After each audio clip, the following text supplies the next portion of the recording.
Olá, boa tarde a todos e se calhar talvez dizer boa tarde a todas e a todos, não é? Assim aqui.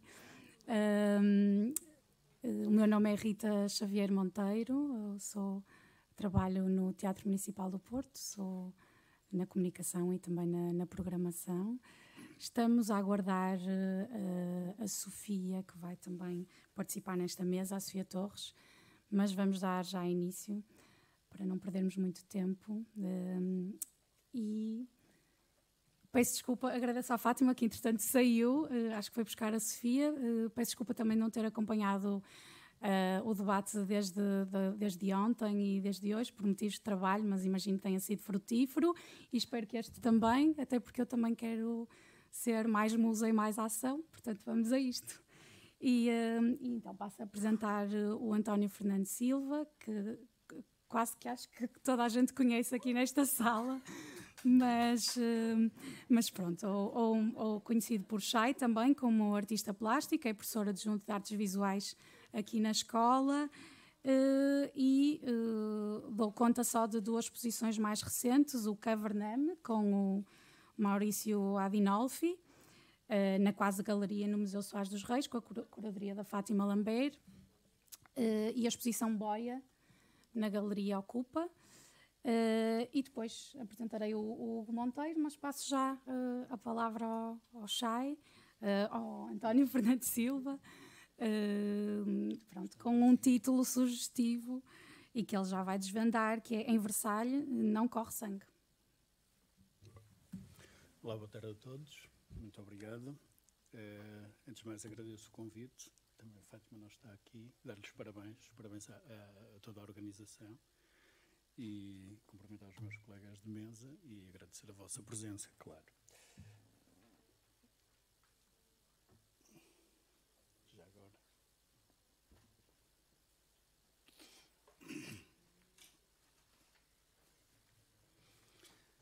E então, iniciando, partindo de uma definição estabelecida do que é a história da arte, convém lembrar que esta é um campo de batalha, uma construção onde cada documento de cultura é também um documento de barbárie, para citar Walter Benjamin. E, portanto, nesse campo, tudo o que parece costumeiro parece natural. E o Carlos França, acho que citou aqui o Stuart Mill de manhã. Sendo que essa ordem natural apresenta-se como masculina. Segundo o pensamento de Linda Nochlin, a arte não é uma atividade livre e autónoma do indivíduo dotado de qualidades, mas acontece num determinado contexto social, mediado e determinado por instituições sociais específicas e definidas. Assim, é necessário pegar no assunto através da lógica inversa, tratando a discussão da arte feminina como uma pseudo-questão assenta em falsas concepções, para questionarmos efetivamente porque é a arte masculina.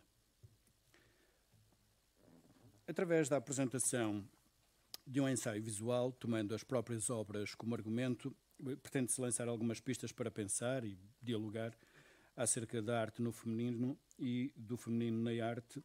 E podemos começar por questionar qual o equilíbrio existente nesta relação. O exercício de folhear uma enciclopédia de arte dá-nos a ver seguramente muitas mulheres representadas, mas poucas mulheres artistas. Será legítimo então perguntar, como fizeram as Guerrilla Girls, se as mulheres artistas têm de estar nuas para entrar no museu? Entrados no museu, reconhecemos que efetivamente a mulher é objeto importante em representações convencionadas, onde o nu foi transformado em forma de arte, e quase podemos afirmar que existe uma relação de equivalência entre arte e nu feminino. Na tradição da pintura europeia, a nudez tem origem no Gênesis.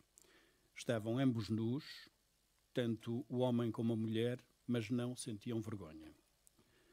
Depois de terem comido o fruto proibido, abriram-se os olhos aos dois, reconhecendo que estavam nus.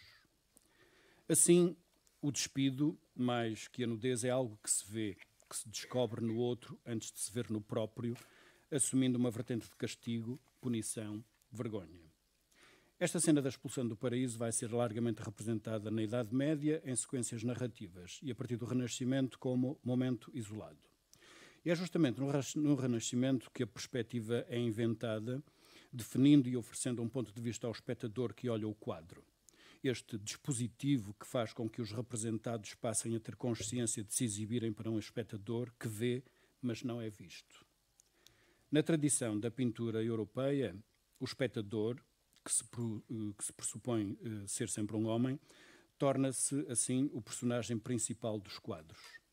Não aparece representado, mas está sempre implícito, assumindo um papel de voyeur para o qual as figuras se despem.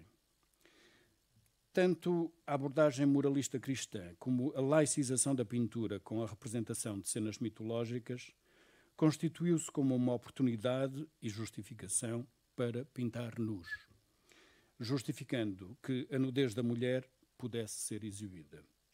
O nu tornou-se desta forma tema. E temos aqui algumas representações bastante conhecidas. Nesta figura da direita, Tintoretto representa Susana olhando-se ao espelho. E neste ver-se, o caminho que vai da contemplação à vaidade é muito curto. Assim, o moralismo hipócrita e masculino entra em jogo, retirando à mulher o prazer do olhar, de se olhar, transformando em vaidade. O prazer é sempre masculino. No feminino, o prazer transfigura-se em culpa. No entanto, o espelho serve para a mulher cuidar a sua imagem, porque a mulher é imagem que se cuida para ser vista pelo homem. As cenas mitológicas ou de moralidade religiosa acabam, portanto, por não passar de um subterfúgio para ver e dar a ver mulheres nuas. No julgamento de Paris, passa-se não só a mostrar, como a pôr a concurso a beleza, e temos então a beleza em competição pelo pomo de ouro que se torna pomo da discórdia. O objetivo da mulher é ser bela e assim ganhar um prémio. À mulher compete ser bela, ao homem compete decidir e distribuir o prémio. Carlos II, casado com Catarina de Bragança, encomendou ao pintor Peter Lely um retrato da sua amante favorita, Nelly Gwyn, que a pintou na tradição de Vênus e Cupido. Aqui, a mulher olha o espectador, o rei, de forma submissa e expressando essa submissão. A pintura atesta, desta forma, duas posses, a posse do quadro e a posse do modelo. O questionamento sobre as convenções e significado do nu não implicam só a arte, porque o nu remete, evidentemente, para uma relação com a experiência sexual. O nu implica uma exibição, um revelar-se ao outro, passando assim a ser percepcionado como objeto de desejo. Na alegoria do triunfo de Vênus e Cupido, a cena é de provocação sexual, onde a figura feminina é tratada de forma a dar-se a ver ao espectador, que a olha, estabelecendo esse olhar em função de um desejo sexual. Opostamente, o desejo feminino é sempre reprimido. As figuras representadas agem sempre em função do desejo masculino. A mulher não tem desejo. Oferece-se ao desejo e prazer do homem, sendo a sua atitude sempre pautada por uma autovigilância, consciente do escrutínio do olhar do homem, espectador do quadro. Este modo de representação da mulher transbordou para fora da arte, existindo muitos paralelismos entre a arte e outras formas de cultura visual, como a publicidade, a televisão ou a ilustração, adotando o poder e a autoridade resultante das convenções da tradição artística. Mesmo quando a mulher é representada acompanhada pelo elemento masculino, o seu olhar volta-se para fora da cena em busca do olhar do espectador, amante e dono. O observador que olha o quadro, num processo de identificação com o homem representado, expulsa-o da cena, tomando simbolicamente o seu lugar. Reconhecemos nesta imagética criada a obediência a uma lei da frontalidade, de modo a render-se ao olhar do observador, o verdadeiro protagonista do quadro. Os valores da tradição europeia, baseados no espírito humanista e individualista, tropeçam quando a liberdade e o individualismo do artista, do patrono, do proprietário, se opõem à pessoa mulher representada como objeto. Os pintores, os proprietários, os espectadores são homens numa relação desigual ainda prevalecente. Com a arte moderna, a representação do nu também se altera. No entanto, não chega para desconstruir os mitos masculinos, e o próprio modernismo forjou novos mitos. Há, é certo, uma emergência de novas convenções e regras, ditadas pelas relações sociais na Paris capitalista do Segundo Império. Assim, a pintura impressionista, num desejo d'être absolument moderne, representa de modo ambíguo as diferentes identidades de classe da sociedade. Vemos agora a Paris do lazer e do prazer, dos fins de semana à beira-cena e dos espaços de entretenimento popular, onde a prostituta se tornou referência. Com Manet, dá-se o ponto de viragem. A nudez de Olímpia, ao expor a sua classe social, desfaz uma mitificada ausência de classe inerente à representação das cortesãs. A pose da mulher é ainda tradicional, mas afirma-se de forma desafiante. A fita no pescoço atesta que está despida. O gato anuncia outro cliente. Fica assim exposto o caminho que vai do ideal ao real. No entanto, dificilmente imaginamos que esta pintura possa ter um ponto de vista feminino. Não vemos Berthe Morisot ou Marie Cassatt a contatar com este mundo. O modernismo é ainda um território que não altera a forma assimétrica de lidar com a sexualidade. A classe social e a diferenciação sexual é também a condição determinante para a forma como mulheres e homens pintam e esculpem. A exposição de Olímpia no Salon põe em choque não só as diferenças entre o olhar masculino e o olhar feminino, mas, sobretudo, as desigualdades ideológicas e de classe. Este deslocamento da representação da prostituta, habitualmente representada de forma mitológica como cortesã, coloca num mesmo espaço público burguês que é o salão, frequentado por esposas e filhas, um assunto contemporâneo e interdito. Há um choque, porque o quadro dá a ver, sob a forma de arte, à femme honnête, à fille publique. Os nus femininos aparecem, por exemplo, nas obras de Camille Claudel e Suzanne Valadon, com um olhar diferente do forjado num regime de visualidade masculino que está habituado a ver, mas não manifesta necessariamente o feminino. Suzanne Valadon, particularmente, era considerada pelos críticos como a mais viril de todas as mulheres pintoras. Isto era dito como elogio. Não endereçando a um suposto olhar controlador masculino as suas representações de corpos femininos, acentuando gestos muito pouco charmosos. Paralelamente, a pintura académica tenta conservar a tradição. Num século de rápidas mudanças, é refúgio e consolo para a masculinidade numa lisonja do masculino que atinge um grau de exaltação. Estes quadros, nas contrariedades de uma vida que apresenta a mudança, oferecem o sossego de um mundo organizado e dominado pela masculinidade. Grande parte desta tradição persiste ainda hoje através de outros meios de difusão, como a publicidade, a televisão, etc. Na essência, o modo de ver e de representar a mulher não se modificou muito, porque continua a pressupor-se que o olhar é masculino. Assim, é fundamental perguntar quanto de masculino existe no olhar feminino. Que imagens do feminino se apresentam hoje na arte contemporânea, na publicidade, nos manuais escolares, sabendo que a cultura visual constrói subjetividades femininas e masculinas.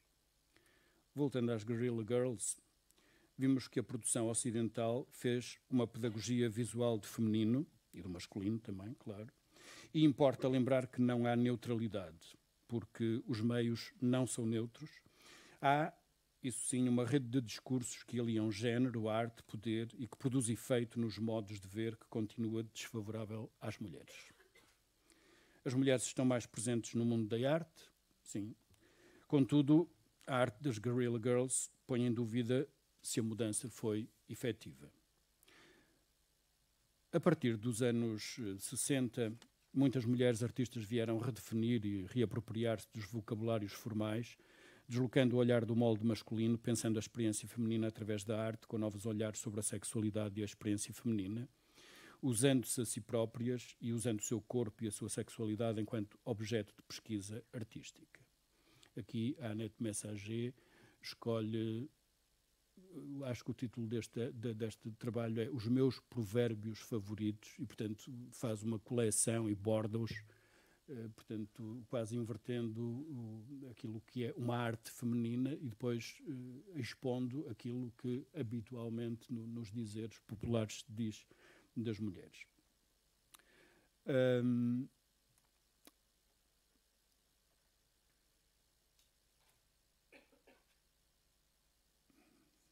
O homem pensa, a mulher gasta, portanto, tudo coisas que também nós, na nossa língua, também temos estes equivalentes.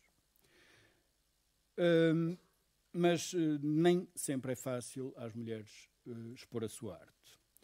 Linda Benglis teve de recorrer ao subterfúgio da publicidade paga para, em 1974, ver o seu trabalho publicado na revista Art Forum, pagando cerca de $3.000 para isso, onde confronta o ethos masculino através da sátira às pin-ups de Hollywood, jogando o jogo do mundo capitalista sem abdicar da ética e afirmando a necessidade de centrar o discurso no político, abandonando o estereótipo da sensibilidade feminina. Nunca é demais afirmar que as obras produzem discurso em volta delas e ficção identidades. Porque vivemos tempos de afirmação do feminino, convém ressalvar as resistências mais ou menos subtis à mudança, e o mundo da arte continua a refletir o modo como o mundo se organiza. A sistemática exclusão, desconsideração, ocultação em diferentes graus, assim como as formas de apresentação estereotipadas, continuam a persistir. Em Versailles, na Galeria das Batalhas, há, é certo, uma mulher entre os heróis. Mais que uma heroína, uma santa. Joana d'Arc, que convém lembrar, vestia como um homem, diz-se que, como forma de se proteger do desejo sexual que, como mulher, poderia provocar entre os soldados. Mas tal também acabou por ser usado na acusação que a levou à fogueira. Quando, em 2012, Joana Vasconcelos a expôs com grande impacto mediático em Versalhes, foi apresentada como a primeira mulher, a primeira portuguesa, a mais jovem artista a expor em Versalhes. E nestas apresentações estereotipadas, rapidamente se verifica que elas são mobilizadas como forma de afirmação que confirmam as regras. As regras, outras regras, a menstruação, que popularmente se designam por incómodo, tornaram-se centro de discussão porque a sua obra, A Noiva, um lustre feito de tampões, foi objeto de censura. Citação da Joana Vasconcelos. Tudo girava à volta dela, da obra. A linha da exposição tinha sido concebida por mim e por um comissário homem, Jean-Jacques Alagon, que entretanto saiu do processo e entrou uma comissária, Catherine Pegard, que desfez todo o trabalho. Nem pensar expor tampões em Versalhes. É talvez uma forma irónica de confirmar a separação entre natureza sexual e ideologia, afirmando uma identidade. Tendo como objetivo uma homenagem às mulheres, sem esquecer a história do Palácio, Joana Vasconcelos é censurada, impedida de expor a sua peça mais explícita sobre o tema do corpo feminino. Talvez, como dizia o Carlos França hoje de manhã, porque o privado, o corpo, o doméstico, continua a ser um espaço feminino e de recato que não está livre dos constrangimentos biológicos sujos. E ainda há pouco tempo tivemos uma notícia de um suicídio de uma adolescente no Quénia, porque a professora a confrontou com o facto dela ter tido a menstruação numa aula. Porque o que vemos olha-nos à necessidade de pensar o que ainda não se deixou pensar, de problematizar formas bem comportadas de conhecimento e importa, sobretudo, desnaturalizar formas de ver. E claro que este quadro do Courbet, de 1866, também ainda há pouco em Braga deu aí alguma confusão e, portanto, foi uma obra que foi adquirida pelo Jacques Lacan e esteve escondido durante muito tempo sob uma outra pintura do André Masson. E após a morte da viúva, em 94, o Estado francês aceitou L'Origine du Monde como uma forma de resolver questões de impostos. E em 1995 a tela de Courbet foi exposta publicamente pela primeira vez, onde se mantém atualmente no Museu d'Orsay. E, obviamente, que a Orlan contrapõe à origem do mundo a origem da guerra, numa paródia em que o masculino se afirma numa posição passiva. Obrigado.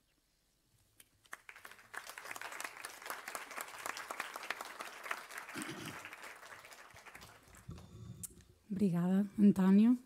Fica descodificada esta... Porque é que não corre sangue em Versalhes? E não sei se, entretanto, estou muito satisfeita porque já não estou aqui em minoria. Chegou a Sofia, entretanto. Sofia, não sei se queres que passe antes ao Hugo.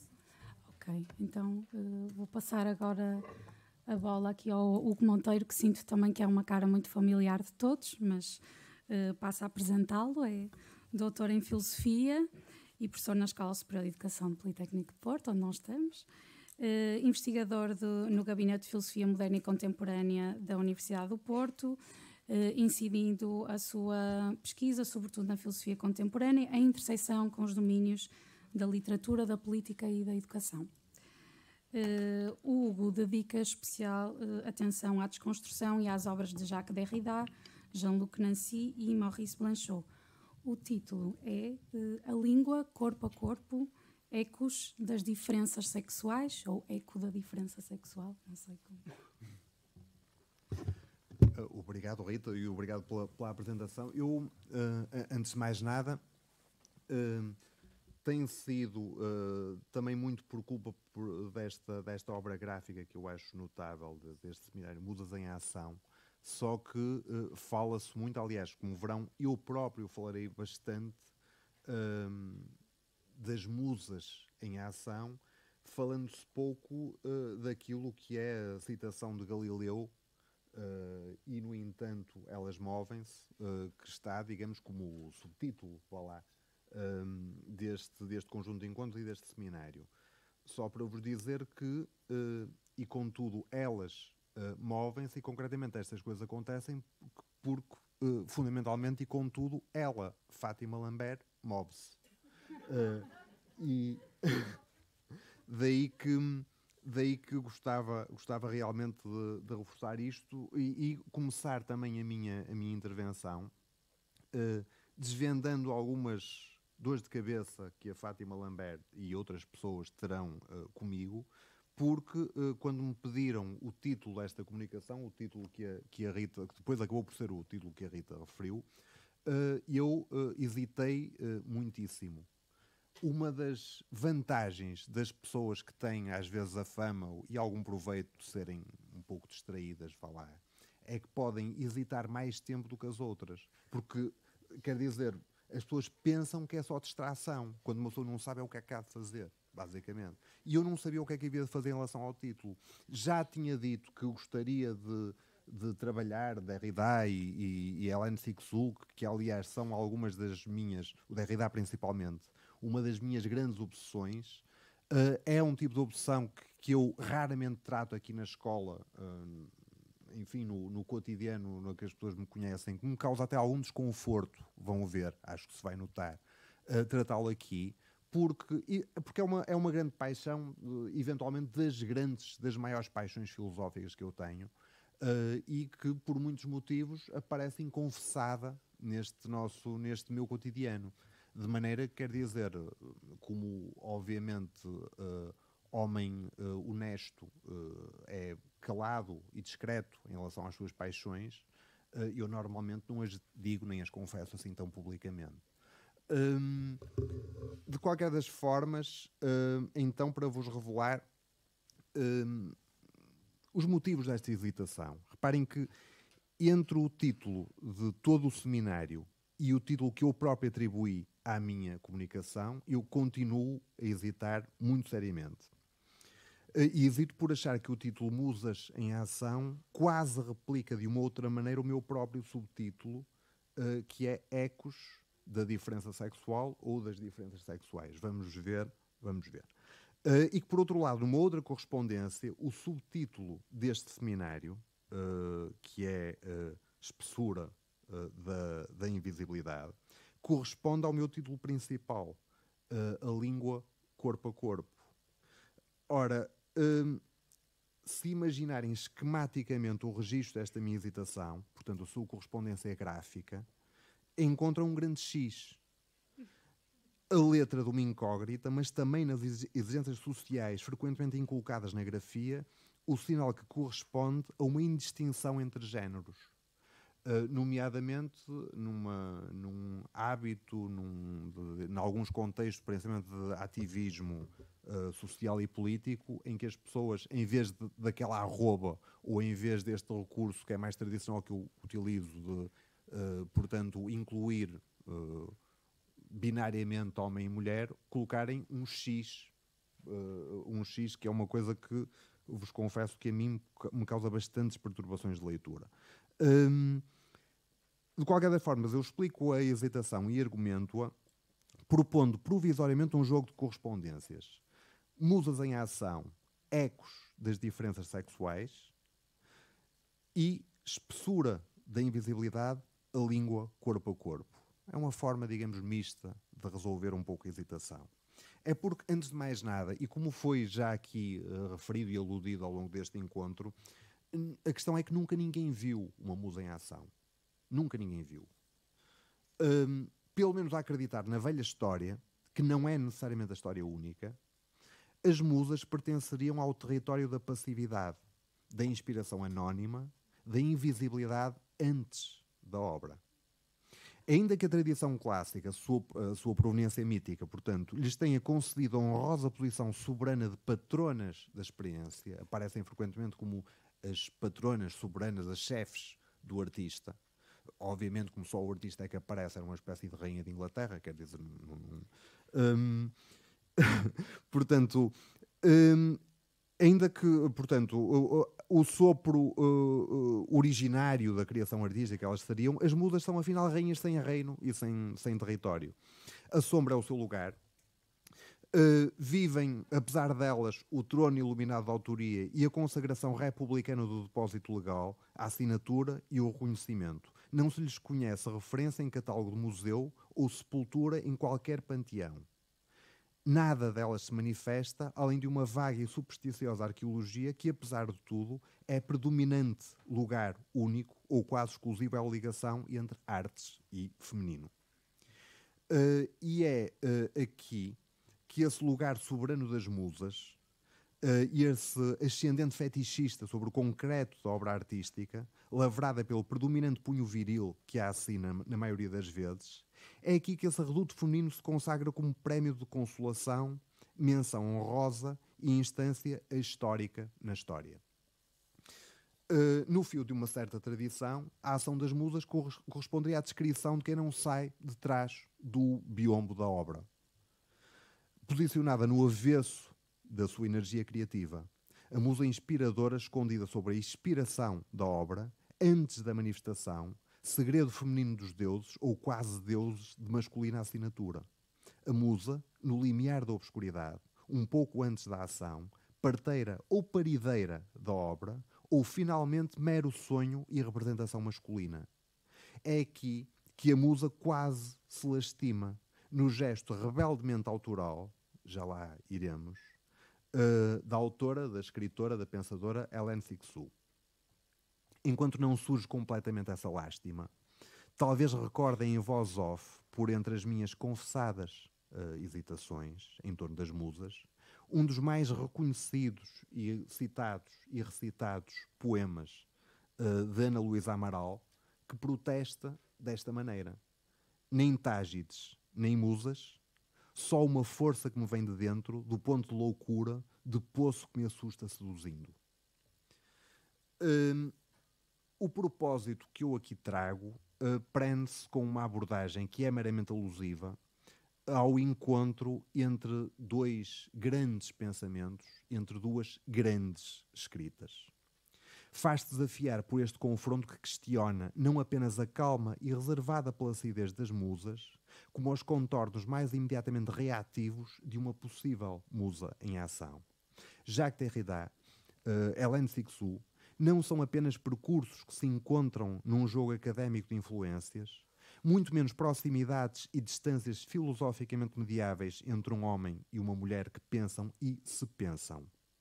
Trata-se, adiantando um pouco a provocação, de duas escritas no feminino, de dois pensamentos de uma feminilidade outra. Fala-se de um encontro de mútua leitura, de densa e provocatória partilha, no fio do que resultará como um dos instantes de eternidade proporcionados pelos tempos do nosso tempo. Todavia fala-se também, e no mesmo lance, de um posicionamento partilhado em torno de uma alcunha agregadora, dada, autoconcedida, digamos, por Hélène Cixous, os incorruptíveis, uma alcunha que os agregava a ele, Derrida, e a ela própria, Cixous, pela intransigência sem concessão, mesmo em relação à filosofia, e que não se deixa assustar pelo que a opinião pública, os média ou o fantasma de um leitorado intimidante poderia impor quanto a simplificações ou fórmulas. São dois pensamentos exigentes, bem longe da simplista transparência das sociedades do imediato, mas teimosamente singulares e intensamente aliados, cujo alcance crítico não deixa pedra sobre pedra, nem pensamento, nem literatura, nem masculino, nem feminino, nem cátedra académica, nem luta social, nem regimes de equidade, nem fetichismos de mercadoria, nem passividade, nem ação, nem tágites, nem musas. Dão-se a ler neste registro, leem-se mutuamente, auto-leem-se, auto-elegem-se como leitores tanto um de um como do outro, de si através do outro. Escrevem livros em conjunto, entre os quais Véus à Vela, na tradução portuguesa, ou Idiomas da Diferença Sexual, nos quais, frequente e intencionalmente, a contribuição de Cixous precede o texto de Derrida, corporizando a primazia do outro feminino, que dá a palavra antes de tudo. Derrida escreve, a determinada altura, poder-se igualmente dizer que ela, Hélène Cixous, começa por me dar a dita palavra. Nem tágites, nem musas, musas em ação. Partindo da série de aguarelas de Colette Deblé, em que a história da arte se reengenda do outro lado, por um pulso insurgente de mulher artista ou de musa em ação, Derrida reclama o artefacto desta ação e das mulheres, enfim, libertas por ela, mulheres isentas de modelo, mulheres emancipadas da obra-prima capiterna que ela submete, eventuais mulheres sem musa, mas possíveis viajantes do mesmo esquema que as capturou. Fala-se não já de uma musa, mas de uma ninfa. Do expediente de Eco, que é a ninfa, ao escapar ardilosamente ao penar do seu próprio castigo. Lembre-se que Eco, na narrativa de Ovídio, teria sido condenada pela ciumenta Juno a nunca falar em primeiro lugar. Estaria obrigada a repetir e remetida ao silêncio de nunca falar por si mesma, a nada dizer de seu, a nada dizer que não tivesse sido já dito.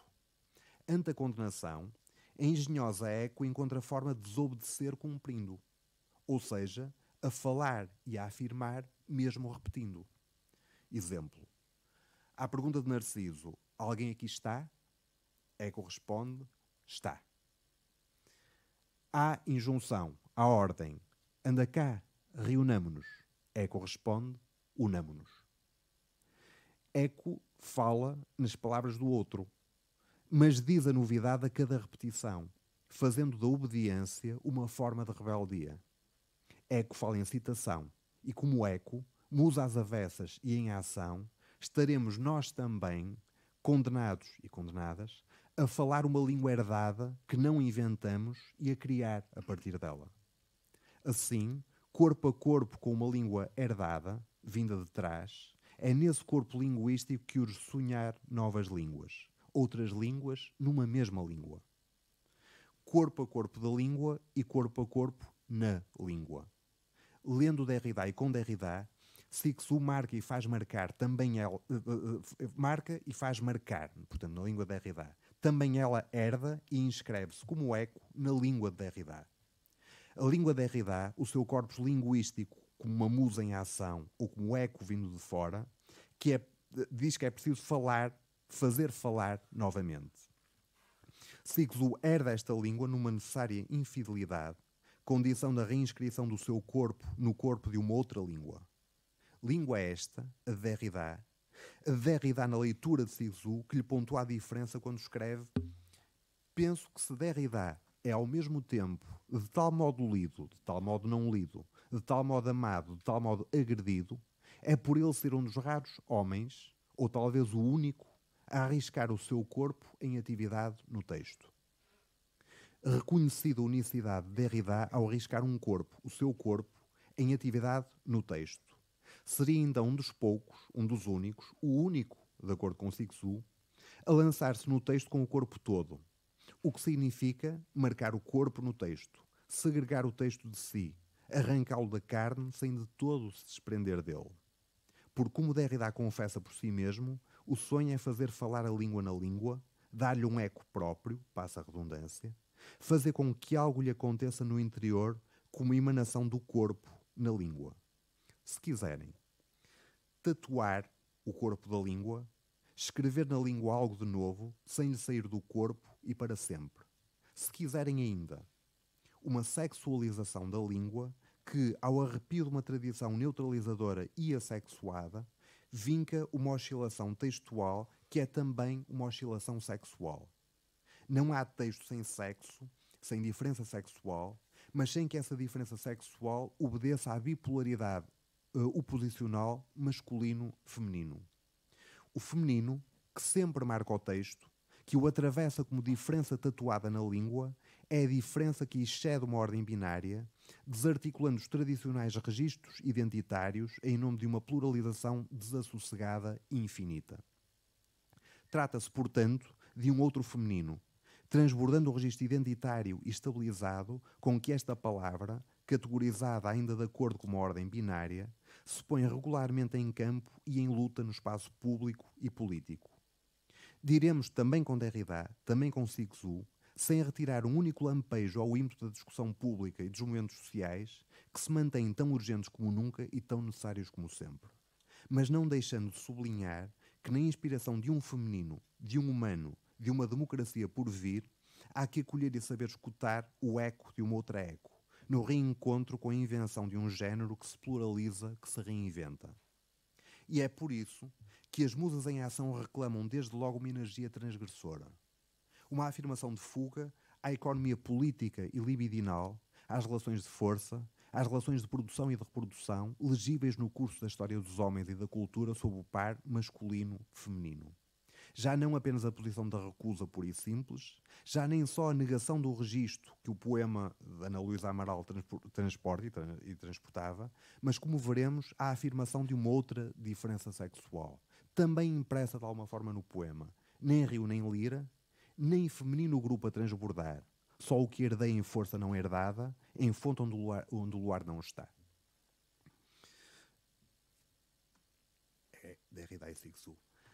Hélène Sigsu, que vê o feminismo como uma das suas preocupações militantes, não dispensa uma crítica voraz, incessante e a todos os tempos exigente quanto aos caminhos dessa militância. Esta crítica sem desarme decorre do modo como a sua escrita marca uma diferença fundamental, vigilante e insone quanto à orientação identitária e essencialista das correntes feministas dominantes.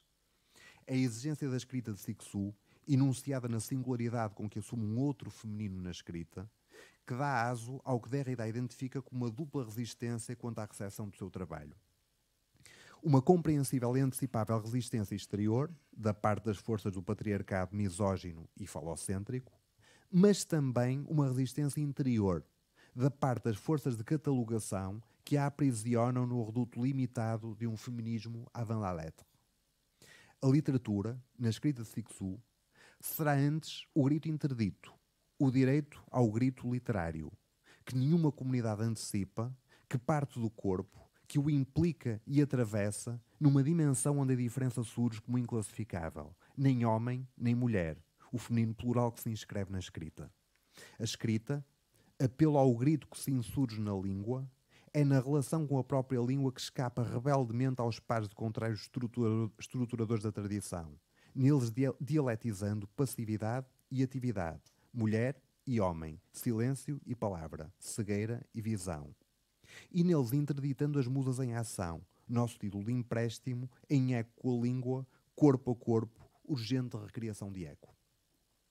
Cixous acusa e sai de um rumo de pensamento filosófico, literário, crítico ou artístico que se organiza por oposições binárias e hierarquizadas.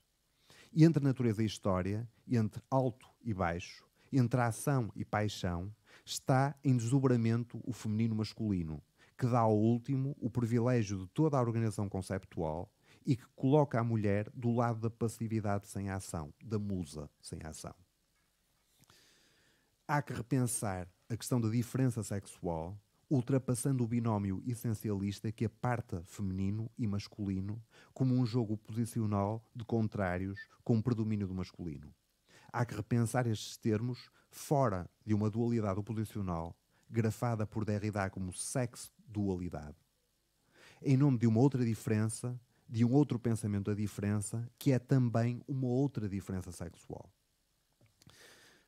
Para Derrida, trata-se da diferença legível e invisível, ou seja, a diferença que é necessário decifrar sem que esta leitura aceda a qualquer espaço de desocultação total. A diferença sexual é o que é preciso ler, que se dá à experiência como legível, logo invisível. É precisamente a inexpugnável espessura do invisível que coloca a invisibilidade no centro da leitura, a diferença que faz tremer toda a ordem, todo o dualismo, todo o binarismo e toda a oposição. Mas trata-se também de uma outra politização do feminino, no cuidado pensativo com que a ação é reengendrada, mais do que secundarizada ou esquecida. Escreve Cixous: eu não começo por escrever, eu não escrevo. A vida faz texto a partir do meu corpo, eu sou já texto. Assim, cada texto, um outro corpo. Mas em cada um, a mesma vibração. Porque o que de mim marca todos os meus livros lembra que é a minha carne que os assina, é um ritmo. Médium, o meu corpo ritmado, a minha escrita. Vibração carnal da escrita, toda ela feminina. Porque caso tenha a audácia de bem escutar e de transportar o exterior impacificável do espaço literário, toda a escrita é feminina. Toda ela excede a estrutura falocrática, excedendo também o simplismo das identidades reificadas e binárias. Quando é Cixous que está em causa, o compromisso para com o excesso de uma língua herdada, a partir da qual o grito literário se constrói mais do que se reivindica, passa a ser o coração abarcante do sonhar de todo um outro feminino. Como dirá, enfatizando, fala-se de uma maneira de hierarquizar tudo. É por isso um empenhamento que tratamos. Certamente distinto de um engajamento sartriano ou de um compromisso à maneira neorrealista, mas em registro que, sem de todo excluir a atenção para com a res pública, reclama o excesso da autoridade absoluta como reivindicação da responsabilidade, que se perde de qualquer modelo no mesmo ritmo inventivo de eco. O escritor, a escritora, é acima de tudo, como diz Cixous, o guardião ou a guardiã da linguagem, da sua liberdade, da sua estranheza, da sua estrangeireza. Na tradição de Rimbaud, trata-se da salvaguarda de uma certa brecha do limite, um certo desfraldar da linguagem, acima de tudo um certo trabalho sobre o referente e, claro, uma certa atitude política. Motivo mais do que suficiente para, ao assumir uma implicação profunda para com o feminismo, manifestar-se ao mesmo tempo uma inquietação quanto à reivindicação identitária que se esgota em si mesma. Na desarmante afirmação de Cixous, que cito e com a qual termino, eu não gostaria de ter nada a ver com um feminismo que perdeu de vista a articulação dialética com outras lutas. Eu tenho medo que na fase indispensável de interiorização e exteriorização da feminilidade, parte da realidade, da sua complexidade, possa perder-se. Percebem o que eu quero dizer?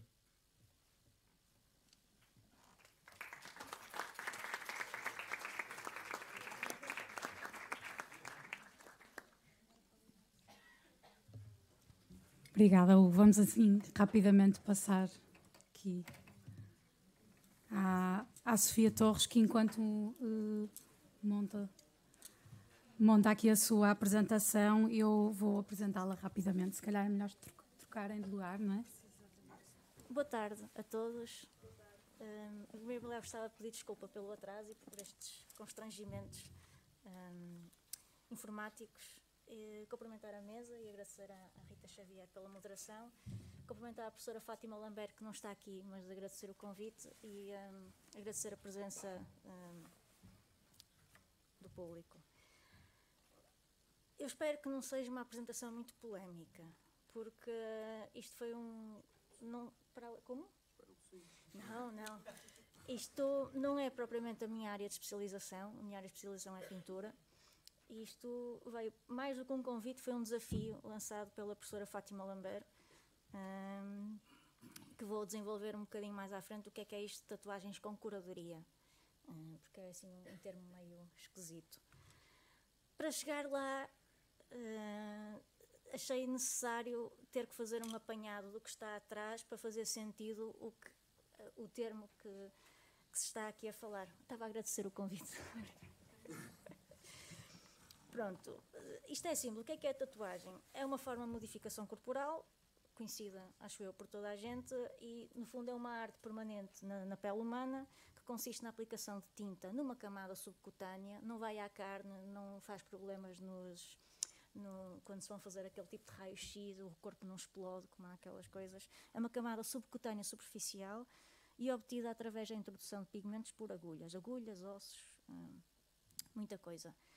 Em termos de etimologia, a palavra tatuagem vem do inglês tattoo, que vem da palavra maori tatau, que supostamente era o som que fazia os martelinhos a bater nos ossos para perfurar a pele, e foi um termo utilizado pelo antropólogo e navegador James Cook, quando descobriu as ilhas da Polinésia e descreveu a arte da tatuagem no seu livrinho. Quando voltou para a Inglaterra, fez um furor por todo lado. E eu fiquei sem notas de apresentador, acho eu. Pronto, vou improvisar.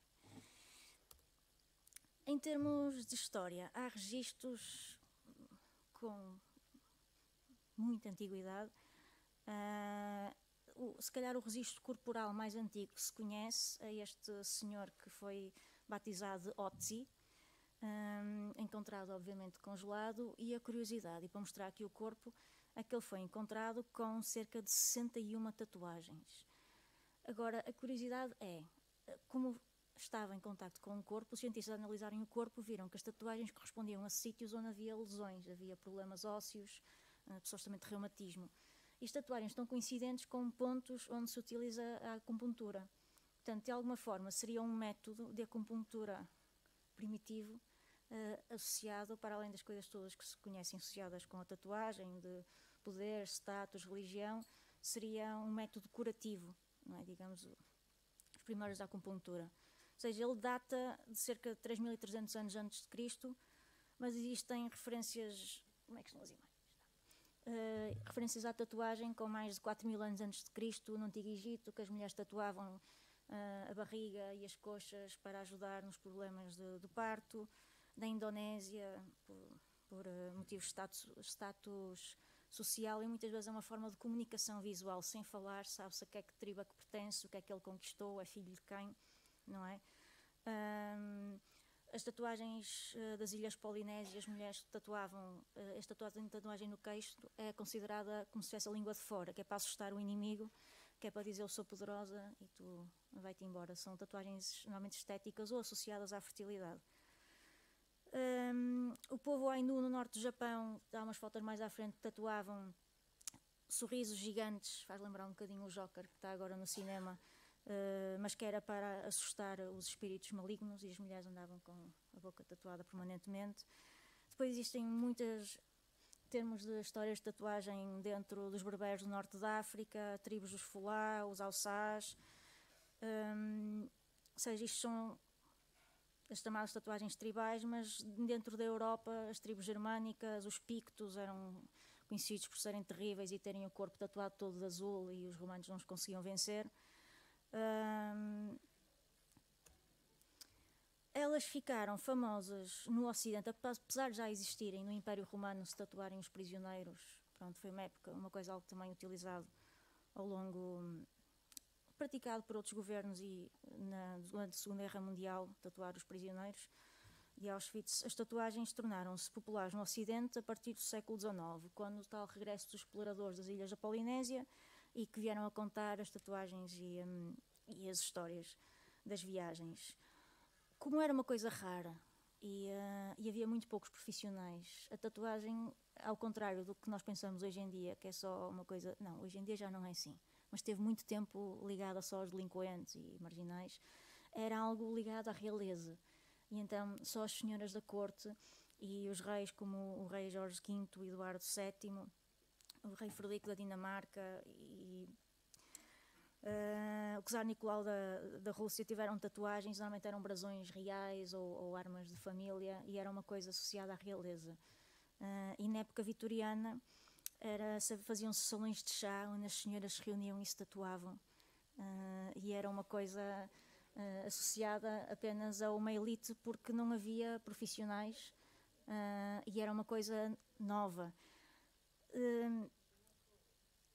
É a partir daqui que o tema se poderia desvirtuar em duas fações, e em que ou eu iria falar de questões de género associadas à tatuagem e à questão da mulher, condição da mulher na tatuagem, ou iria falar de questões artísticas e se calhar um bocadinho mais ligadas à pintura em termos de composição e em termos de estética. E como este tema das questões de género era demasiado complexo, eu disse, não, vou falar mais de estética, porque é mais a minha área, e vou abordar isto superficialmente. Porque é que acontece?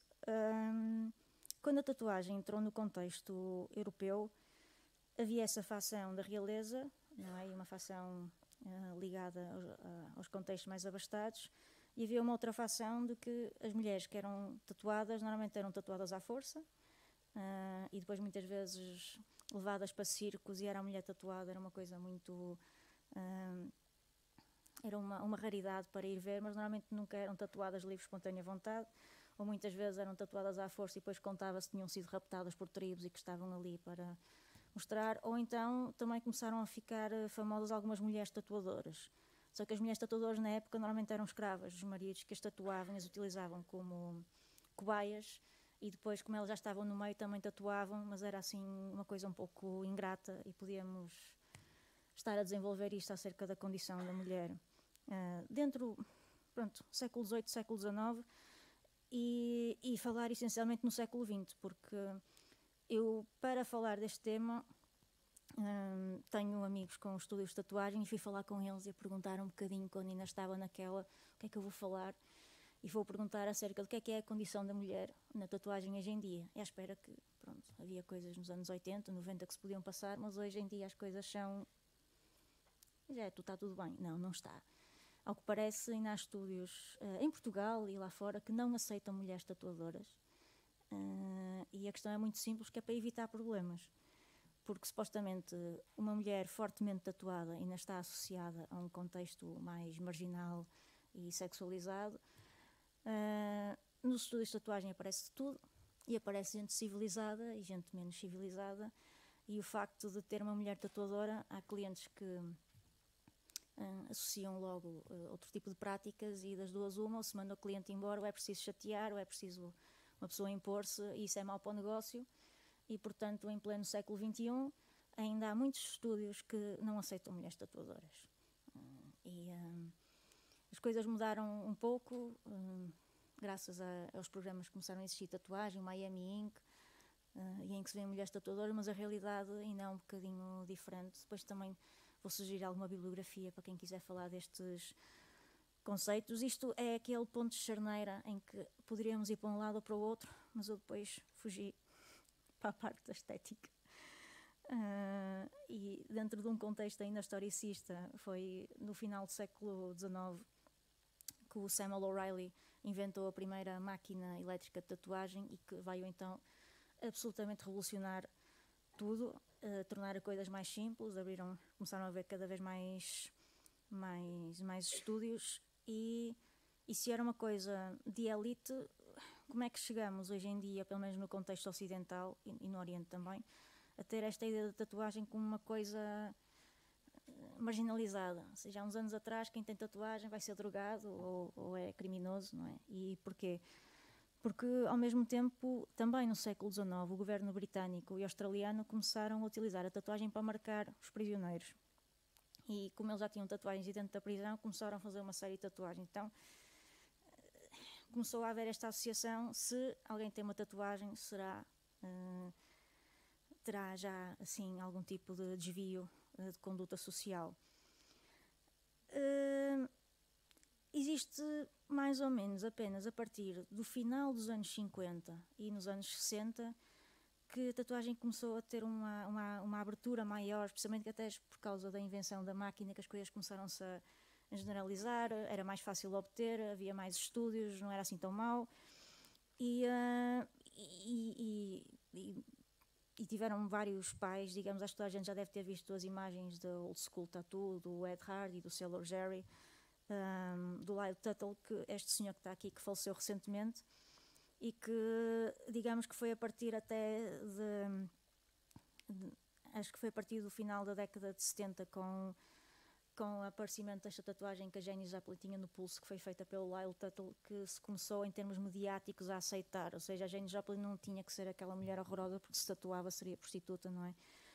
Então, mediaticamente, a coisa começou a ficar mais aceite, e é o que se chama, a partir dos anos 60, há um movimento que se chama Tattoo Renaissance, e em que as coisas começaram a ser mais aceites. Mas agora vou a seguir.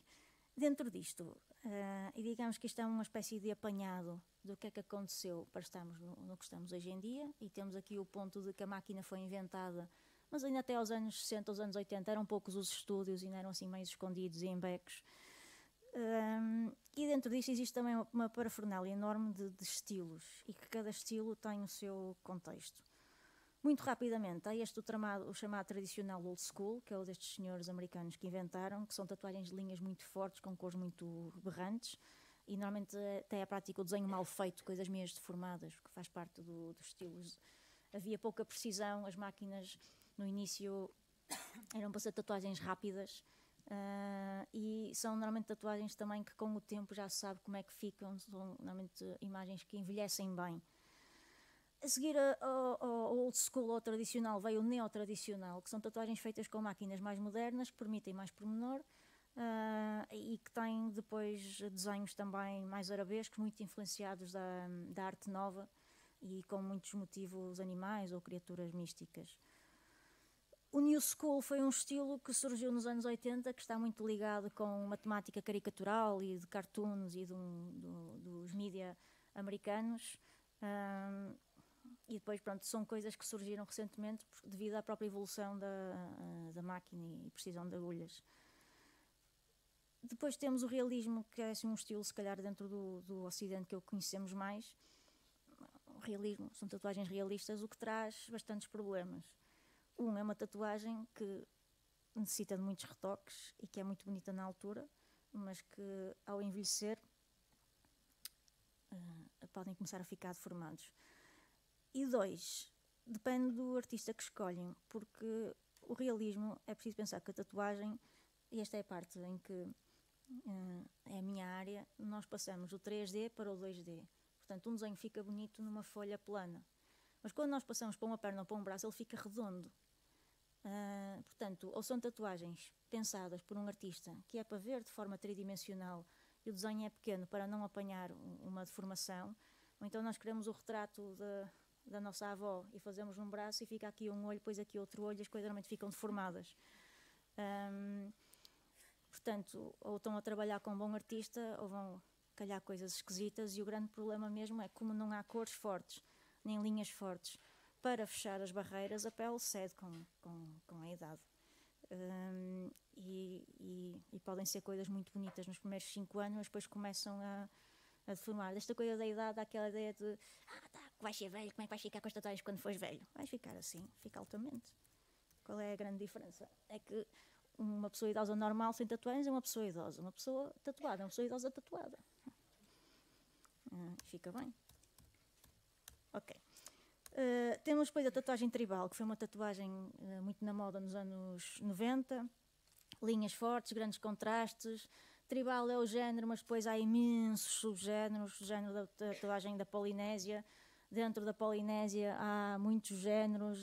Eu faço aqui referência só ao Tamoko e ao Kirituhi, porque os neozelandeses, se alguém souber um bocadinho a história da Nova Zelândia, são um povo muito aguerrido e que, ao contrário da Austrália, os aborígenes foram completamente dizimados e os neozelandeses conseguem ter um poder muito ativo dentro do governo e tão ativo em tudo, em que nós vimos tatuagens destas aqui no Ocidente e se lhe chamamos Tamoko, que é a tatuagem maori, está errado. Estamos a fazer uma apropriação cultural e eles conseguiram mesmo defender isso. Uma pessoa que não é maori ou um tatuador não maori não pode fazer Tamoko. Nós fazemos imitações que são as chamadas Kirituhi. Porque tudo o resto é uma apropriação cultural. Algo que não acontece, por exemplo, com a tatuagem oriental, que já tem outro tipo de aceitação ou de ponto de vista em relação à apropriação. Mas no caso dos neozelandeses, quando vemos alguém com uma tatuagem tribal, não podemos chamar Tamoko. Temos o pontilhismo, que é um estilo também recente, que só consegue ser feito com este tipo de máquinas mais recentes e que basicamente deriva do pontilhismo, o movimento pictórico, que é fazer tudo com pontinhos. Temos a tatuagem celta, que vem dos motivos célticos. Temos o lettering, temos a tatuagem chamada aguarela, aguarelada, que digamos que é a tatuagem dos novos millennials. Não é? Eu acho que já sou millennial, mas não sei. Basicamente, como diz, é uma tatuagem mais aguarelada, só a nível de mancha. Vamos ver como é que ela fica daqui a 10 ou daqui a 15 anos. Mas digamos, é o que está agora na moda. Se o New School foi a tatuagem da moda dos anos 80, 90, agora ela é a tatuagem da moda dos anos 2010. Para não falar só de tatuagens a nível estético, existe o sakyant, que são tatuagens tailandesas tradicionalmente só como é que se diz? Só os homens é que as poderiam fazer e eram tatuagens com mantras ou com orações e para proteger, muito ligadas à luta, ao Muay Thai, e que supostamente ainda só se fazem por monges e é preciso ir à Tailândia. Pronto, o que nós vemos depois vão ser apropriações e cópias. E temos o estilo oriental, que pode ser o chinês, pode ser o japonês, que é um estilo baseado na arte ukiyo-e, da xilogravura japonesa, e que consiste numa reprodução da mitologia cultural e religiosa no Japão, também com linhas fortes, com cores vibrantes, cores planas. E havendo esta panóplia, é que vai entrar a ideia das tatuagens com curadoria. E de onde é que isto surgiu? Termo batizado pela professora Fátima Lambert. E é aqui que as coisas podem começar a ficar. Espero que não, espero não estar também a ser muito monótona. As tatuagens com curadoria veio da professora Fátima Lambert. Um dia olhou para o meu braço e disse que mas tu tens uma tatuagem com curadoria.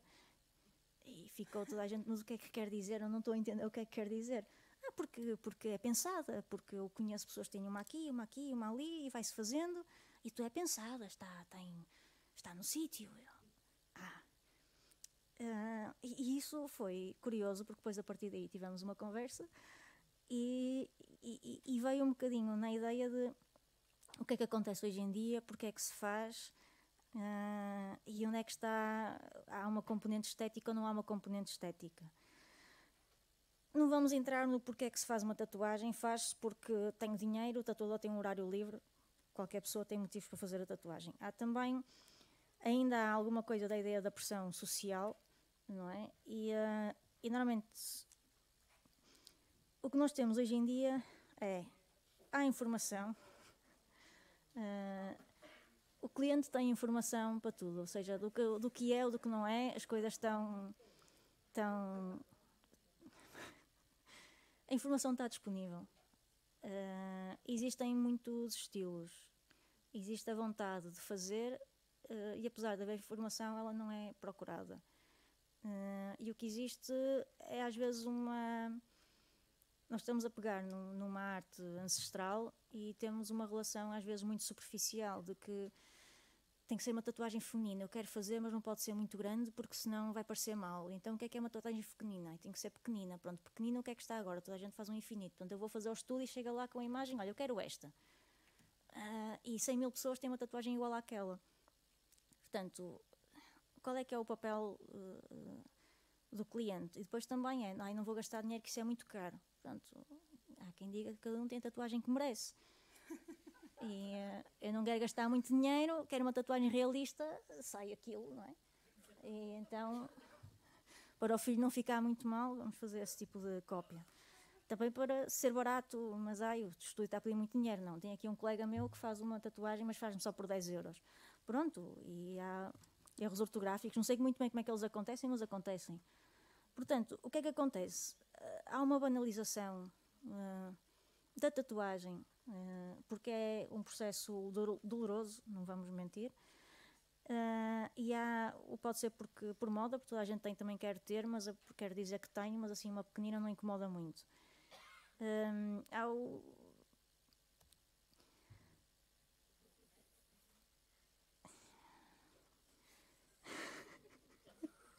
Isto é difícil estar a falar sem...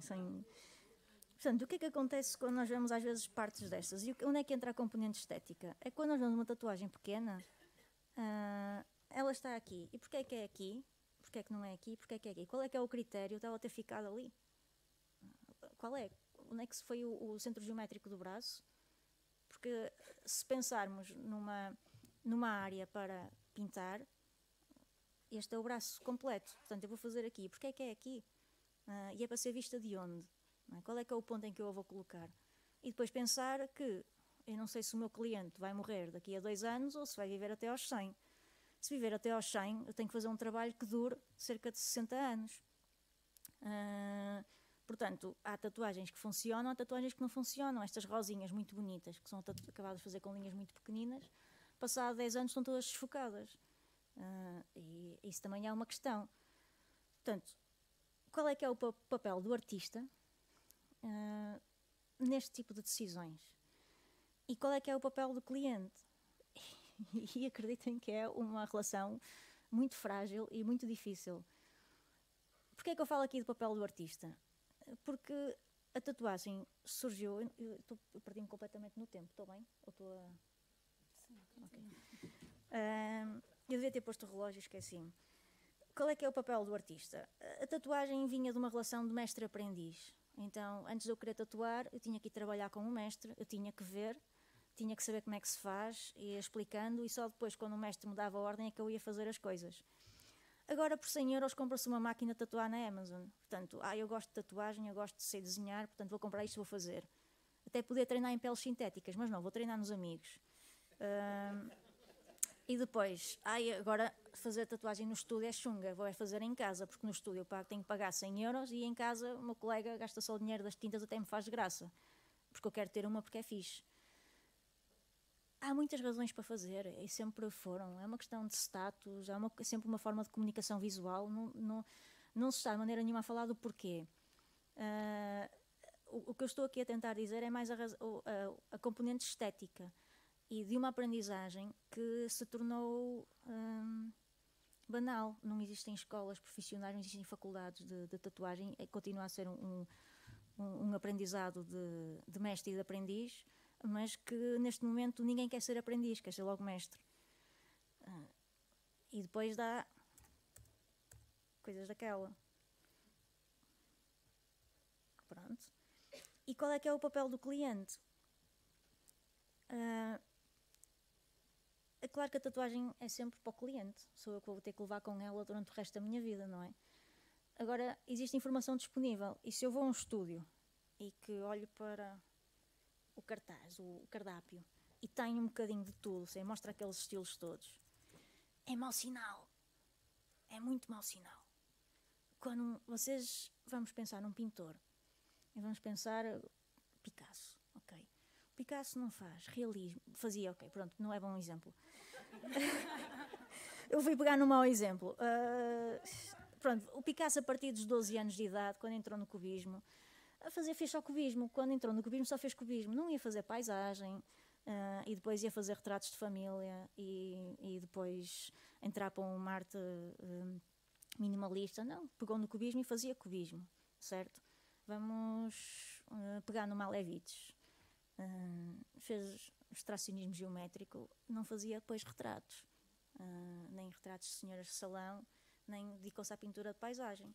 Começou com o extracionismo geométrico e desenvolveu aquilo para ser exatamente profissional dentro da área.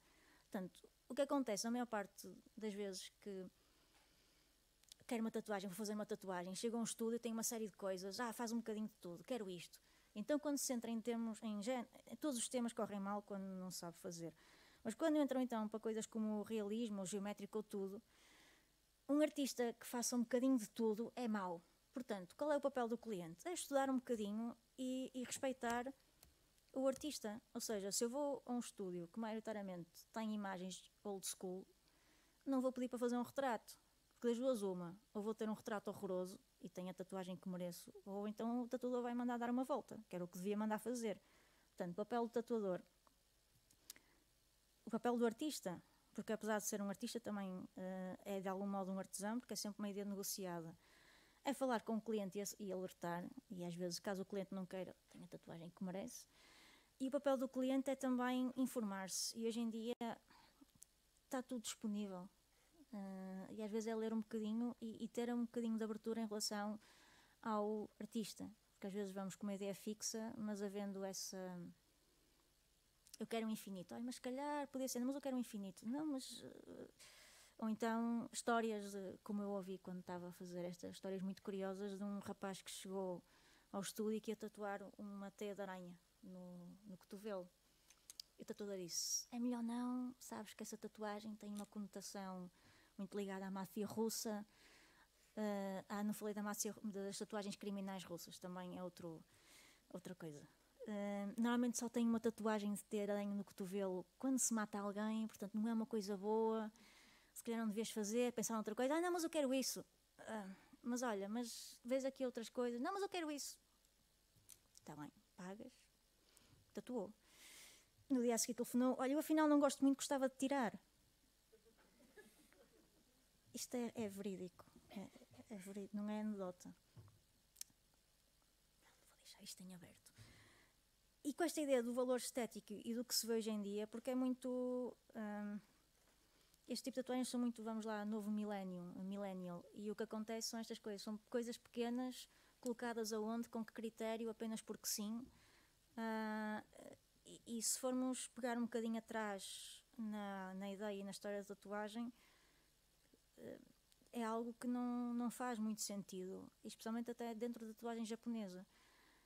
Qualquer mestre japonês no Japão, eles não conseguem entender o nosso tipo de tatuagem ocidental. Esta ideia de uma coisa colocada no corpo, uma parte pequenina, são manchas, é como um sinal, é uma coisa suja que está ali e que é tida até como inexperiência, porque não faz sentido.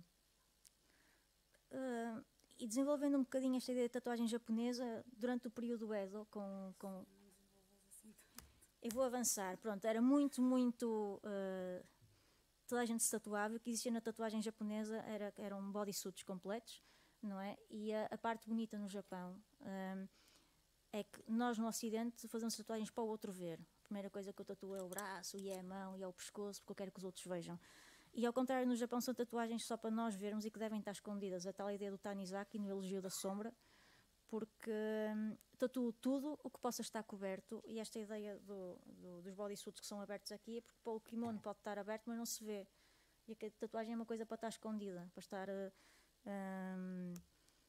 privada. E para fazer um trabalho deste, é um trabalho que também, à japonesa, existe aquele sacrifício, existe uma ligação muito forte com o tatuador. E agora depois eu vou avançar e não deixa lá, eu devia ter posto... E é aquela ideia de toda a cultura japonesa tem um ritual estético. O harakiri ou o seppuku, há uma estética da morte, há uma estética para a colocação das flores no jarro, há uma estética para a cerimónia do chá. Portanto, há uma estética para tudo, mas é uma estética que é sempre mantida à sombra. E é uma coisa privada. E quando é demasiado visível, deixa de ter piada, de ser relevante. e é encarado, a tela é um todo, ou seja, a tela não é, a tatuagem não é aquela coisa que se põe ali, mas é uma tela completa, portanto, as costas é uma tela inteira, não é uma coisa que é colocada ali aleatoriamente, é uma pintura que é pensada no corpo todo, na estética toda, com uma composição global que vai englobar muitas vezes braços e coxas e glúteos. Falar de tatuagem japonesa, é preciso falar também da Yakuza, ok, mas eu não vou desenvolver, vou só dizer porque é que a tatuagem é associada ao crime. Os tipos estavam sempre, o Japão utilizava tatuagens para marcar os criminosos. Portanto, como eles estavam sempre dentro e fora da prisão, tinham tatuagens, olha, ok, vou começar a fazer mais tatuagens. E começou a fazer um ritual dentro disso, mas que, apesar de ainda haver muito tabu em relação à tatuagem no Japão, não está só associada à Yakuza. E a ideia diferente do Tamoko, do pessoal da Polinésia, dos neozelandeses em relação à tatuagem oriental no Ocidente, é que eles não veem isso como uma apropriação cultural, veem isso como pegar na própria arte e desenvolvê-la, desde que seja feita com seriedade. E depois temos tatuadores como este, como o Gakin, que pega na tatuagem tradicional japonesa e que a leva para outros contextos. E eu então termino a deixar só esta história para começar a pensar isto da tatuagem como uma tela inteira, em que ok, a Yakuza é normal encontrar em corpos a boiar dentro dos rios, mas isto é uma história em que um corpo tatuado é encontrado nos Estados Unidos a boiar no rio. E então eles olham para ele, é um Chagall. E então chamam toda a gente para ver se o mestre identifica um Chagall, e era um Chagall.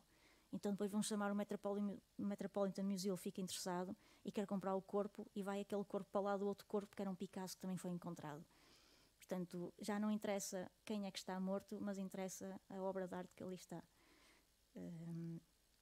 Obrigada. Termino só agradecendo à professora Fátima o desafio e a dois colegas que não estão aqui, que me ajudaram um bocadinho a falar acerca do tema, e deixo alguma bibliografia para quem tiver algum interesse. Obrigada e desculpe.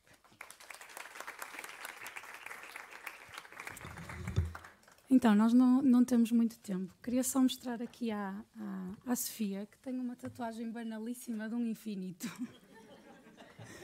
Mas em contrapartida, e até ir buscar a ideia do tatuar o corpo de língua, estou a dizer bem, tem um verso de um poeta, mas que foi tatuado por uma mulher e que não vou mostrar. Teria aqui várias coisas a dizer, um comentário sobre as várias intervenções. Acho que não vamos ter muito tempo, tinha que ver com a questão da instrumentalização do corpo da mulher. Mas, se me permitirem também, acho que é importante falarmos de números. Eu que sou completamente avessa aos números nesta questão, acho que é importante falar de números e depois também passo com os números a bola aos colegas de mesa. Há um projeto que se chama Recurso, que foi um projeto alternativo e complementar, um projeto académico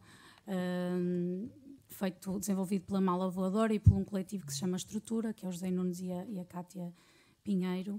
E pronto, é um projeto de formação e acabaram por chegar a uma conclusão muito básica e elementar e um erro básico, que foi, tem muitos mais mulheres formadores do que muitos mais homens formadores do que mulheres.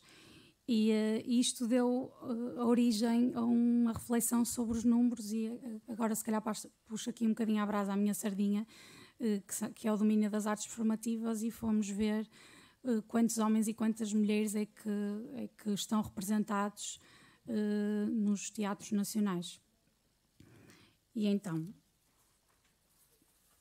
passo a ler que de facto a composição do universo é sintoma de um mundo que constantemente agride, nega o sexo, rotula, tipifica, objetifica, condiciona as pessoas por fazerem parte do sexo feminino, e acho que todos nós, mulheres e homens, sentimos isso.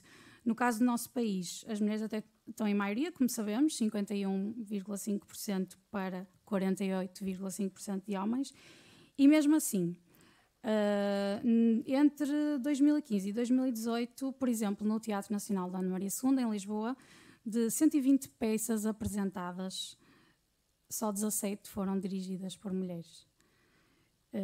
No Teatro Nacional de São João, nos mesmos 4 anos. De 155 espetáculos, só 25 foram dirigidos por mulheres.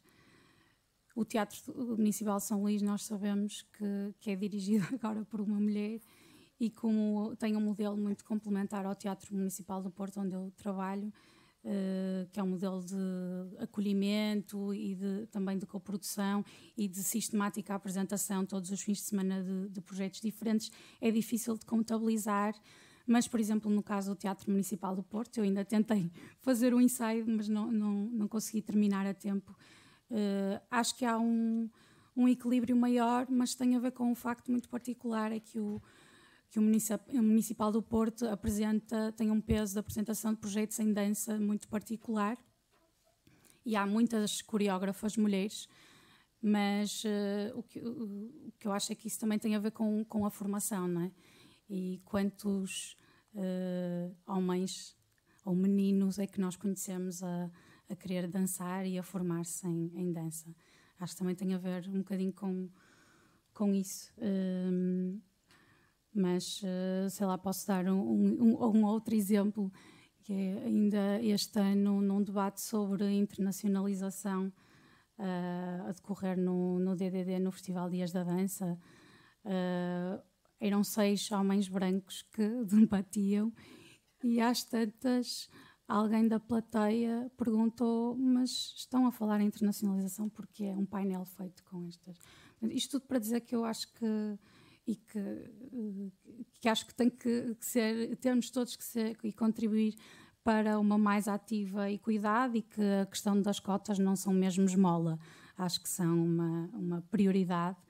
E é preciso começarmos também a aprender cada vez mais com aquilo que andamos a apresentar e a debater hoje em dia. Nessa troca de impressões entre Cátia Pinheiro e a Sónia Batista da Estrutura, elas diziam: confesso que estava à espera de uma pequena contagem feita através dos sites dos referidos teatros revelasse números bastante desproporcionais. Mas a realidade consegue ser mais brutal do que as expectativas. Isto é sintoma de que existem poucas mulheres criadoras, ou de que o sistema continua a perpetuar sem pudor e muitas vezes sem consciência, no qual nos devemos incluir a todas, um lugar desigual, predominantemente dominado por um sistema patriarcal, branco, cisgênero, opressor.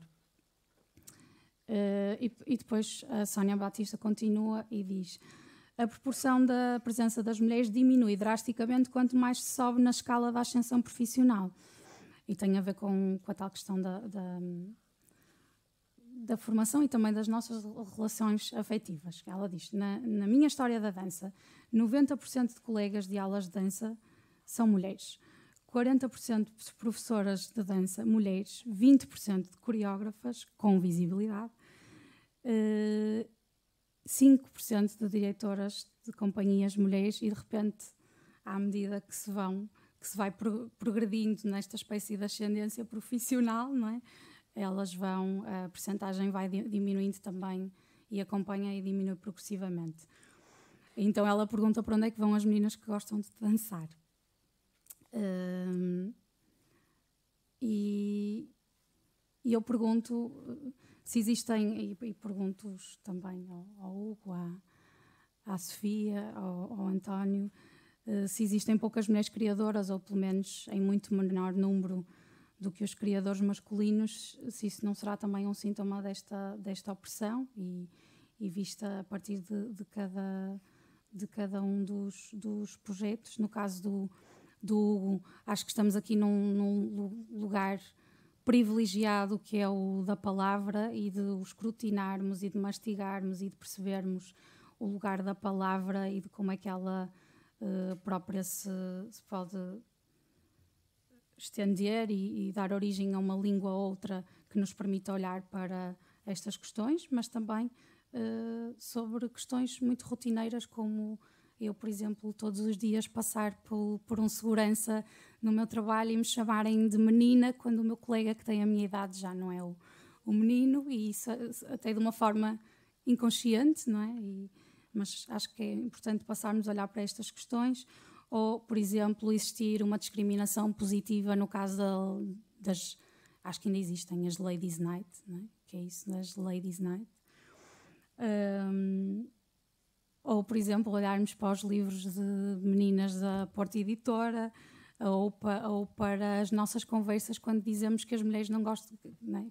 Quando não gostamos das mulheres, nós mulheres, não é? Dizemos, isso não é, por exemplo, que as mulheres conduzem mal, ou que já sabe que é uma mulher. Não sei se querem acrescentar alguma coisa e perguntar para o painel. Estava ali. Sim.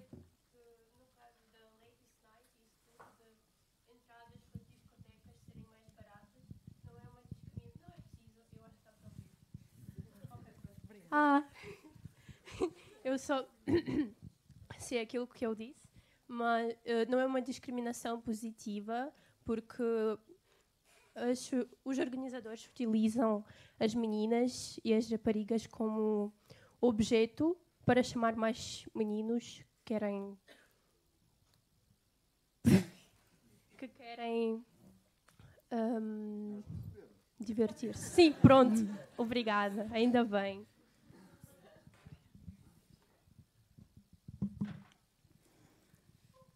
Sim, então voltando se calhar aqui a fazer o apanhado, no caso do António, o corpo da mulher está presente na sua representação, mas não está na sua nudez, mas não está no seu desejo, e paradoxalmente existe uma ausência das mulheres artistas ao longo da história da arte, e já Virginia Woolf dizia que na maior parte da história os anónimos são mulheres.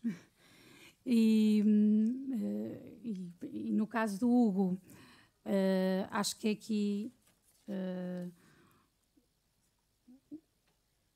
um olhar para uma dualidade que é uma mulher, natureza, corpo, escrita, e uma superioridade falocrática do homem, que é homem, cultura, em contraponto com natureza, mente, em contraponto com corpo, e discurso, em contraponto com escrita. E nesse sentido, uma certa violência da própria língua no género e a vontade deste sonhar com novas línguas, onde o próprio Derrida se situava, não é? Neste lugar de arriscar um texto outro e uma palavra outra, e ressignificar algumas palavras. E no caso da Sofia, não encaixa nada. Encaixa, porque no fundo acho que esta questão do corpo também instrumentalizado, no sentido em que se torna efetivamente um objeto, quer da própria liberdade de eu me querer tatuar, não é? E modificar o meu corpo, quer por outro lado, em contraponto com isso tudo, uma certa banalização, não é? Da tatuagem em si e do desenho em si, e deixa de haver essa tatuagem como tu tens, que é uma tatuagem com autoria, ou que pode ser vista como uma forma de arte. E se quiseres também pensar, por exemplo, no início da performance, com o caso desde a origem, as esculturas vivas do Manzoni ou do Yves Klein, um certo padrão também de corpo, não é? Continua a ser muito mal visto socialmente a mulher fortemente tatuada. E quando a mulher quer uma tatuagem, tem que ser uma tatuagem feminina e pequenina, discreta, mas feminina, bonita. Enquanto que o homem, quando faz uma tatuagem, sou másculo, forte e viril, as mulheres tu és tão bonita, porque é que foste fazer isto ao teu corpinho? E ainda continua a ser o género de comentários que... é um preconceito ainda geral, e que se existe pelo facto de ainda não poderem haver, ainda não há muitas mulheres tatuadoras, porque há um preconceito geral. E isto foi por isso que eu não quis entrar pelas questões de género, porque as questões de género que estão estudadas em termos de recepção social, uma mulher fortemente tatuada ainda é uma coisa pessimamente vista, mas a coisa vai mudar. Sim. Já agora, porque tem a ver com...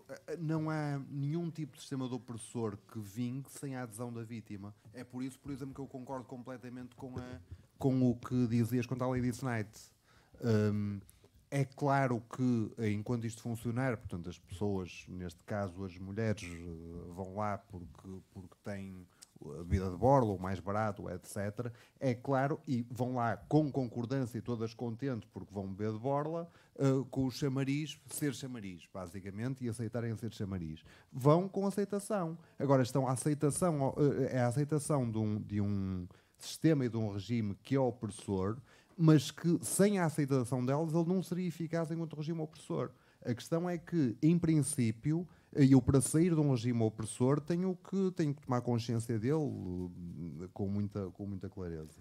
Acho que é quase como aquele exemplo do... Eu estou com um homem, peço a conta e vão dar a conta. Não a mim, mas a ele. Não é? É um bocado a mesma lógica, não é? Eu quero pagar a conta. E às vezes... Como?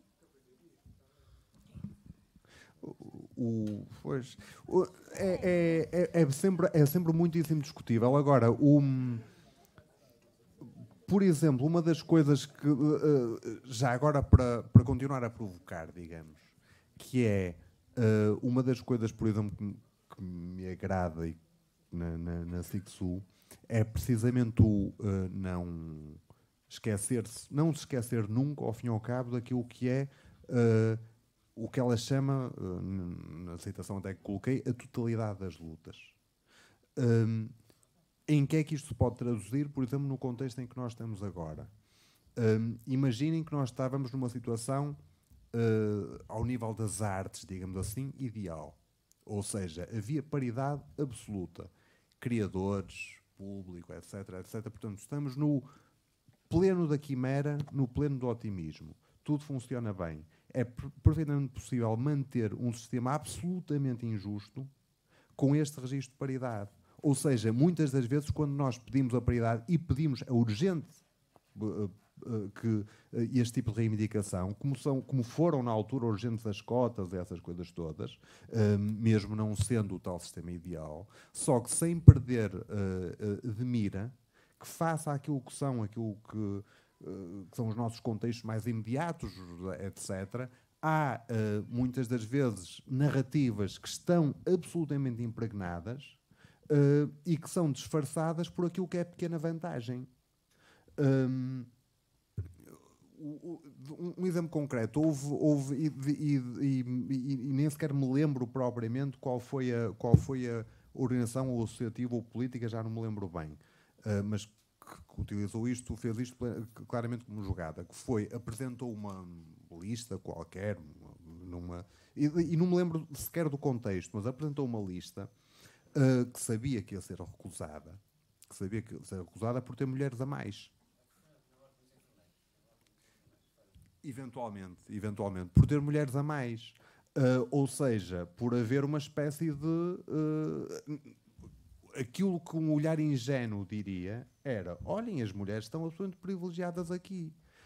Não estão, não só porque não era esse o objetivo oculto, mas também porque não vai lá de número. Ou seja, o número é uma das formas de chegar lá, mas não vai lá de número. A questão é que há um sistema, digamos, há um discurso, há uma narrativa e há toda uma lógica de poder que é construída e cujo sujeito é homem e cujo sujeito é masculino.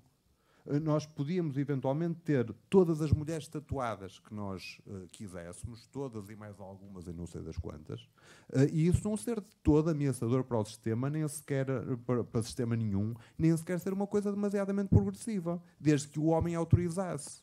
E a questão é que muitas das vezes aquilo que é o tal sistema machista que uma pessoa denuncia, a forma que ele tem de se reproduzir é manter o sujeito do discurso, portanto, manter quem manda, manter quem autoriza, sempre no mesmo lugar. É sempre o homem, mesmo que ele não apareça, é sempre o mestre e o soberano, mesmo que não tenha o chicote. Não sei se alguém quer fazer algum comentário.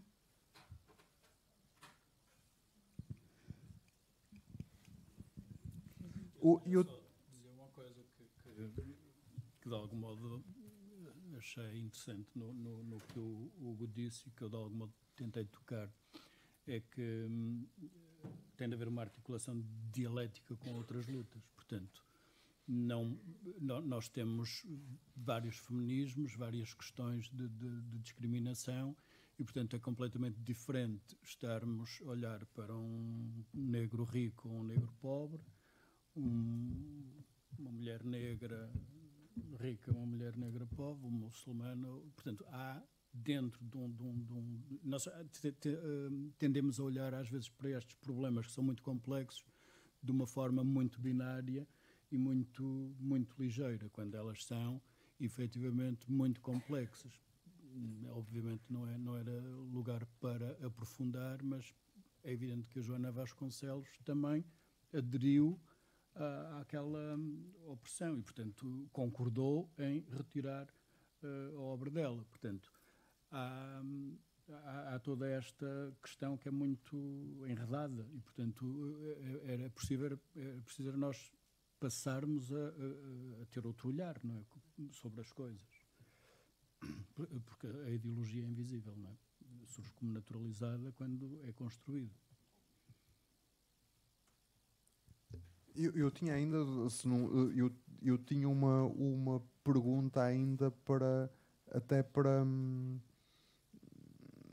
acho que vou ter que selecionar porque eu tinha mais do que uma, mas que tinha a ver até com o pedido para, enfim, talvez a questão da responsabilidade do tatuador que falaste, mas que mesmo assim na situação que eu estava a imaginar era uma questão que eu não via como esclarecida, porque apesar de tudo vemos sempre a responsabilidade mediada por a espécie da razão de quem compra. A razão de quem compra a tatuagem. Vou dar o exemplo concreto do que é que eu estou a pensar. Eu uma vez vi uma pessoa, ainda por cima era uma pessoa conhecida, enfim, ou pelo menos conhecida, que tinha tatuado aquela frase que toda a gente atribuiu ao Fernando Pessoa, de pedras no caminho, não sei o quê, construir um castelo. Recolho-as todas, construir um castelo, que obviamente não é do Fernando Pessoa, mas ela tinha aquilo escrito a dizer Fernando Pessoa. Portanto, é claro, quer dizer, teria para a vida toda aquilo que... Agora, quer dizer, não há a responsabilidade também do tatuador, e não estou a dizer a responsabilidade no sentido de processar o tatuador ou uma coisa qualquer desse género, mas não há limites para aquilo. Quer dizer, eu vou pedir para pôr um disparate desses no corpo.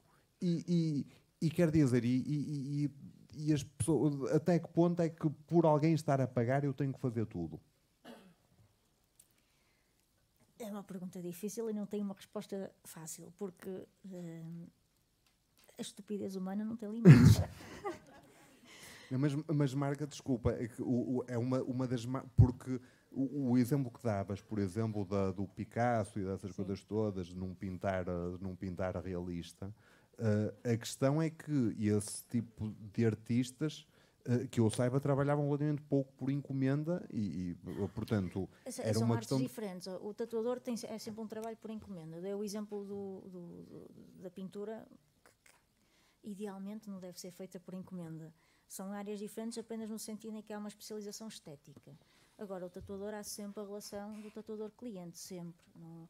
E é um trabalho sempre mediado, ou é aquele do eu gosto do teu trabalho, quero ter uma peça tua, ou então é sempre uma coisa mediada, porque é uma tela viva.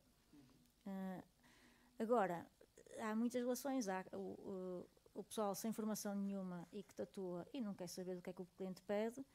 Há pessoal com formação e que manda o cliente embora, não é? Não te faço isto, vais embora. Há o pessoal que pagas, pronto, é isto que queres, faço. E às vezes é o que distingue, é a coisa do cada um tem a tatuagem que merece, porque ali custa 50 euros, ele não vai tatuar aquilo que quer e vai andar a negociar comigo e quer outra coisa qualquer. Este faz-me por 10 euros exatamente aquilo que eu quero.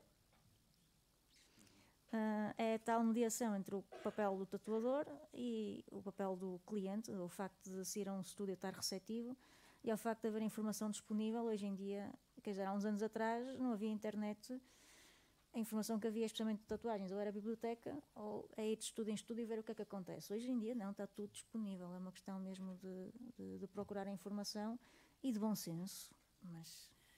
Ou estaremos à beira de haver uma ordem dos tatuadores?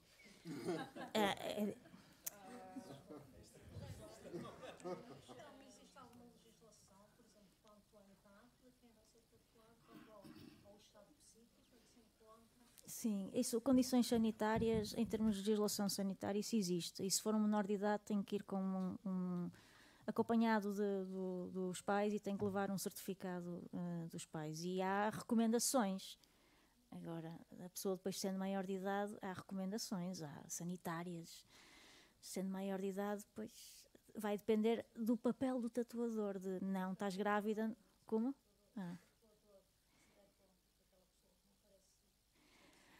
É e o papel do tatuador que mandou embora, ou se estás grávida, não, desculpa, não te vou tatuar. Mas aí é o tal papel do tatuador. Como?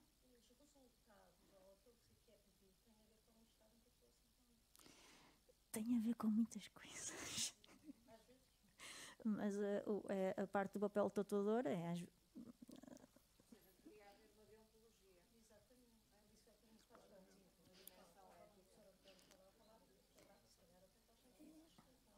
E existe, mas é a nível sanitário.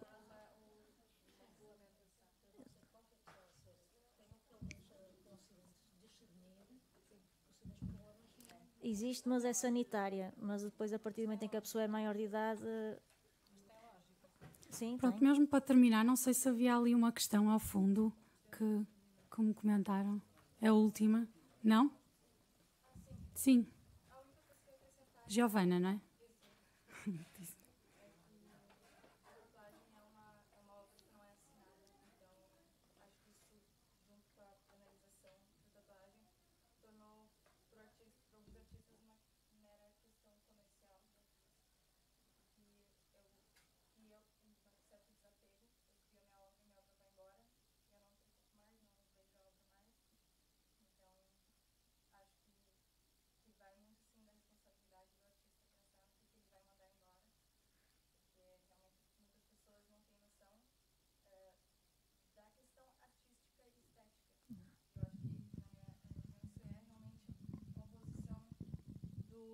Uma posição do artista a ser tomada.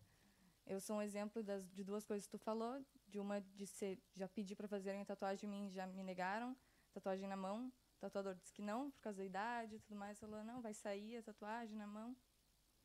Da mesma coisa que já ouvi muito de que eu sou uma menina muito bonita para ter tatuagens, que infelizmente eu tenho elas muito aparentes e tudo mais. E são comentários que só se fazem às mulheres, não se fazem normalmente aos homens. As mães e as avós vão sempre fazer, mas há esse tipo de comentário que é sempre só feito às mulheres, e há a deontologia. Mas é uma área muito complicada de haver uma ordem, não é? Quer dizer, daqui a pouco estamos como na Câmara Municipal a meter o projeto para ser analisado com as confusões. Quer dizer, porque há uma vontade de afirmação muito individual, não é? De este é o meu corpo. E a tatuagem mais que me deixou mais a pensar, via nas costas de um fulano, e era o logo deste tamanho da Nike. E é evidente que num primeiro momento nós podemos, isto pode ser risível, não é? Mas há aqui qualquer coisa que nos deixa a pensar. Como é que alguém inscreve uma marca destas no seu corpo, não é? A necessidade de se afirmar como uma marca vitoriosa, não é? Nas férias deste ano passei por... Foi ali em Vigo, passei por um estúdio de tatuagem que tinha dos nomes mais incríveis que eu já vi para um estúdio de tatuagem. Chamava-se Bonito Cadáver. Achei incrível. Sim, temos que acabar. E um intervalo de quanto tempo? 5 minutos?